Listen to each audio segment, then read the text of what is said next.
గొల్ల కానీ, శాలివాహన కానీ, సిద్ధప్ప వడకవి కానీ, మరి ఈ మధ్యన చనిపోయినటువంటి వనజీవి రామయ్య గారు కానీ, వీళ్ళందరూ కూడా కేవలం మన కులస్తులు అని చెప్పకుండా సమస్త సమాజానికి వాళ్ళు వెలుగులు పంచేటువంటి వ్యక్తులుగా ఉన్నారు. కాబట్టి సమాజంలో ఒకరిని వాళ్ళని చేయాల్సిందిగా మీ అందరికీ కూడా విజ్ఞప్తి చేస్తా ఉన్నా.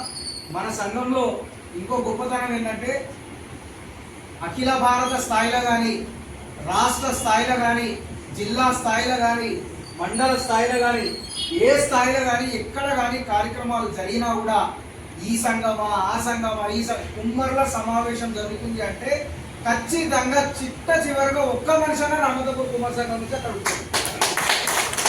అది మన సంఘం జరుగుతుంది. మన సంఘం గురించి మన సంఘంలో జరుగుతున్నటువంటి ఎలక్షన్ ప్రాసెస్, ఎన్నికల ప్రక్రియ ఏదైతే ఉందో మనం ఇప్పటికి కూడా ఫాలో అవుతున్నాం. రామంతపూర్ కుమ్మర్ సంఘం అనేటువంటిది ఒక దిక్సూచి సంఘం.